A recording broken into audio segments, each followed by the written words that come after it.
大家都知道，打仗打的是钱，也是命。但如果有一天为了救一个人的命，要烧掉好几亿美元，甚至搭上几架最先进的特种战机，你觉得这买卖值吗？2026年4月，全美利坚的加油站前，柴油价格比开战前暴涨了41%，通胀率直接顶到了4.2%，创下了7国集团的最高纪录。与此同时，在遥远的伊朗荒漠里，两架造价数亿美元的 MC-130J 特种作战运输机正冒着滚滚浓烟化为碎片。不仅如此，还有4架直升机和1架 F-15E 陪着他们一起在高温下融化。而这一切现象的背后，竟然只是为了带回一个人，没错，就是那个消失在米拉斯山的上校。面对这样巨量的经济和军事消耗，我十分好奇，如果各位是那个坐在白宫里的特朗普，你会怎么选？觉得必须救的请扣1，觉得得不偿失的请扣2。好，带着大家的答案，我们今天就来拆解这场人类历史上最昂贵也最可贵的搜救行动。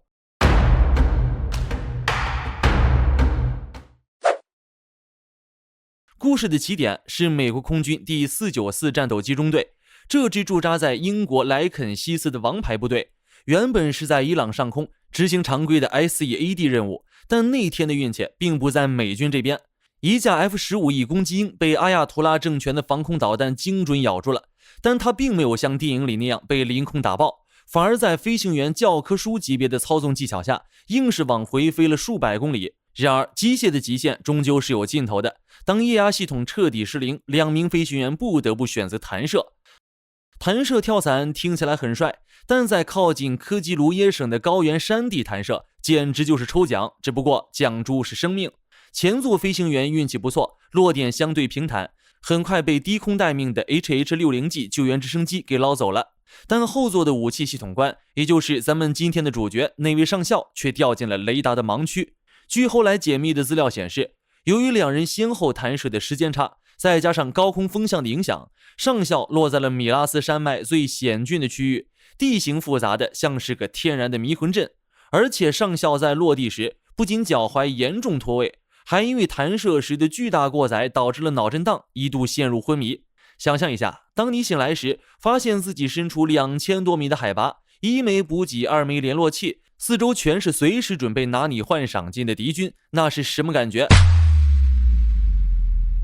但这名上校展现了美军飞行员最硬核的一面，他没有原地等待救援，因为他知道战机残骸就是最好的定位标靶。于是他强忍断腿的剧痛，在黑暗中硬生生徒步了7公里。不仅如此，他还避开了所有可能的巡逻路线，硬是爬上了海拔2100米的米拉斯山顶。可能大家想不明白上校为什么要登顶，这就得聊聊上校手里那个小盒子，波音公司研发的 CSEL 战斗幸存者定位器。 CSEL 全称叫战斗幸存者定位器，是一个集成了卫星通讯、GPS 定位和加密跳频技术的终端。这玩意儿平时就挂在飞行背心上，虽然看起来不起眼，但却是飞行员的救命稻草。它的工作方式极度猥琐，发出的信号就像是在嘈杂的酒吧里打了个极轻的响指。对于伊朗那些不具备高精尖电子对抗能力的地面搜捕部队来说，这串信号看起来就像是普通的背景噪声。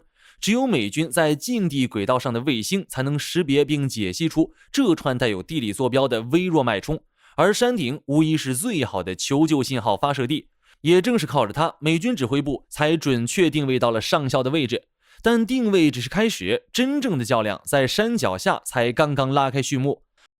阿亚图拉政权不是傻子，不可能放任美军营救。于是他们通过电视广播发布了悬赏，6万美元活捉美军飞行员。6万美元在伊朗绝对是一笔能让人瞬间跨越阶层的巨款，这导致整个米拉斯山区的民兵、革命卫队，甚至是普通的部落武装彻底陷入疯狂。所有人都像闻到血腥味的鲨鱼一样涌入米拉斯山，并且为了躲避美军的空中侦察，这些伊朗部队还将皮卡车伪装成国际救援组织。要知道，根据日内瓦公约，这绝对是违反战争法的行为，但在几万美元面前，谁还管这个？面对这种真假难辨的情况，美军采用了最有效也是最暴力的手段，直接把这片天连同地面给全封了。据悉，为了阻止伊朗地面部队靠近，美军在必经之路上玩起了外科手术式爆破。他们在一条通往山脚的关键道路上，一口气炸出了28个巨型弹坑，每一个弹坑直径都达到9米。这种降维打击式的阻碍，给山上的搜救争取到了最宝贵的几个小时。值得注意的是，在搜救现场还发生了一个足以载入军事教科书的搞笑插曲。当美军特种部队试图通过无线电确认上校身份时，上校回了一句 God is good， 这可把后方的美军指挥官吓出了一身冷汗。 God 不是 good， 难道还是 bad？ 而且这怎么听着像对面穆斯林兄弟的常用语呢？是不是陷阱？是不是上校被俘虏了，被逼着演戏？直到调出档案，核实这位上校本人确实是个虔诚的基督徒，且平时的口头禅就是这个后，大家才松了一口气。我也是没想到，在真实的战场，一句平时最普通的感叹，在关键时刻居然都能决定生死。然而，救援行动刚到高潮，反转就来了。由于选定的降落场是一条废弃的农业跑道，沙土松软的像棉花，2架 MC-130J 特种运输机在降落后，前轮直接陷进沙地里拔不出来了，这就尴尬了。本来是去接人的，现在连救人的也掉坑里了。这时候，周围的革命卫队正疯狂往这儿集结，美军特种部队只能迅速在飞机周围建立临时防线，用子弹在夜空中划出密集的火网，但这终究不是长久之计。眼看着子弹即将打光，美军指挥官一咬牙，做了件留名军事史的事。在美军的字典里有一个原则，叫做带不走就炸掉。既然 MC-130J 这种上亿美元的宝贝拔不出来，那也不能留给别人当战利品研究。于是在所有人转移到后备的3架 C-295W 轻型运输机上后，爆破指令下达了。砰一声巨响，2架昂贵的运输机、4架直升机连同那架 F-15E 的残骸全部化为了不可回收的废铁。这一炸掉的是几亿美金，保住的却是美军的技术秘密和那份绝不妥协的尊严。要知道 MC-130J 上面装载了最先进的电子对抗模块和卫星通讯接口，哪怕流出去一个备用零件，都能让伊朗背后的技术专家研究出针对美军的战术。所以宁可炸掉，也不能让核心机密泄露。等到伊朗民兵冲到现场时，他们看到的只有满地的焦黑残骸和美军丢弃的一些垃圾。这时候荒诞的一幕出现了，为了挽回面子，伊朗方面居然在电视上展示了一条美军星条旗花内裤。说实话，看到这儿我真的笑出了声，这宣传思路确实骨骼惊奇。咱们思考一下，在那种几秒钟就要定生死的撤离行动中，谁会有闲情雅致把内裤脱了扔在那儿？这大概率是伊朗民兵自备的道具，为了在镜头前羞辱一下美方。连伊朗议长都忍不住发文嘲笑特朗普，说美军的目标已经从政权更迭降级到了找飞行员。但这嘲笑背后其实掩盖了一个伊朗人不愿意面对的事实。在那场米拉斯山的阻击战中，美军依靠绝对的空中优势，不仅救回了飞行员，而且自身零伤亡。而参与拦截的伊朗地面部队，据不完全统计，损失了数百人。这就是战争的残酷性。一方在为丢掉的装备算账，另一方却在为满地的尸体哭泣。故事讲到这儿，咱们得往深了挖挖。这场搜救行动真的只是救一个人那么简单吗？其实它反映了美国内部极其深刻的政治裂痕。在白宫，特朗普表现得异常沉默，甚至开始限制中央司令部发布负面装备损失的信息。为什么？因为中期选举快到了，强硬派卢比奥坚持要打到底，必须摧毁伊朗的全部军工业，认为这是大国尊严。他在媒体前大喊，我们必须展现全球领袖的威严。但收缩派万斯却在看账单，领袖威严能给工人的皮卡加油吗？正如金融时报引用 OECD 的报告显示，中东这场冲突已经把美国的通胀率推高到了 4.2%， 位居G7之首。之前提到的柴油价格上涨 41%， 更是导致全美的物流成本飙升。这种内耗让美国及其盟友看得心惊肉跳。于是在刚刚结束的保守政治行动会议上，主张尽快结束战争的万斯获得了 53% 的支持率，而主张打到底的卢比奥支持率仅为 35%。 这个数据说明，即便是最支持特朗普的群体，在面对钱包缩水时也开始动摇了。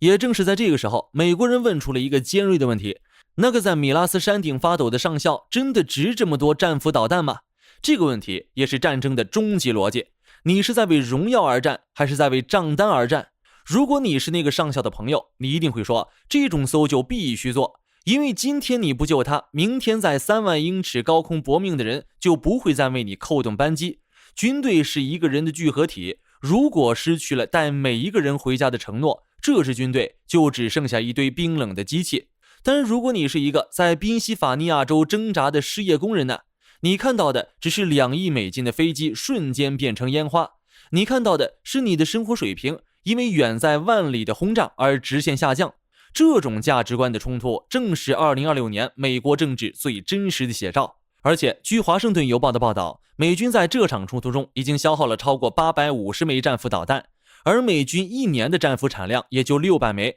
去年国防预算才买了57枚新导弹，这种去库存的速度足以让五角大楼彻夜难眠。所以你才会看到现在的特朗普一方面猛烈轰炸阿亚图拉政权，一方面又允许对方每天出口280万桶石油。这种看起来极其分裂的做法，唯一的目的就是平抑全球油价，别让通胀把他的选票烧没了。好了，咱们把话题拉回到那个米拉斯山的夜晚，美军用这种近乎暴力的代价完成了历史上最复杂的搜救行动之一。他们救回了一个上校，但也向世界展示了超级大国在面对泥潭时的尴尬。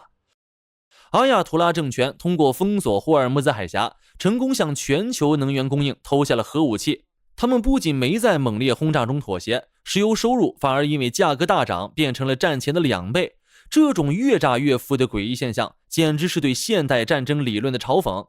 对阿亚图拉政权来说，他们的胜利逻辑非常简单，只要这个政权还存在，他们就赢了。他们不需要打败美国海军，他们只需要看着美国的通胀率一点点吞噬掉特朗普的支持率。所以这场消失在米拉斯山的搜救其实是2种力量的对撞，一种是美军那种不计成本极致追求个人价值的军事文化，另一种是对手那种利用能源市场打持久消耗战的生存哲学。那个回到家紧紧拥抱家人的上校，他带回的是属于个人的奇迹，但他身后留下的是美国政治和经济上一道难以愈合的裂痕。在这个数字化战争的年代，每一个炸弹的落点最后都会反馈到你的信用卡账单上。视频的最后，我想再问大家一次，如果是你愿意为了保住那个上校的命，接受油价再涨40%吗？欢迎在评论区留下你们最真实的想法，哪怕这个答案可能有点冰冷。咱们下期再见。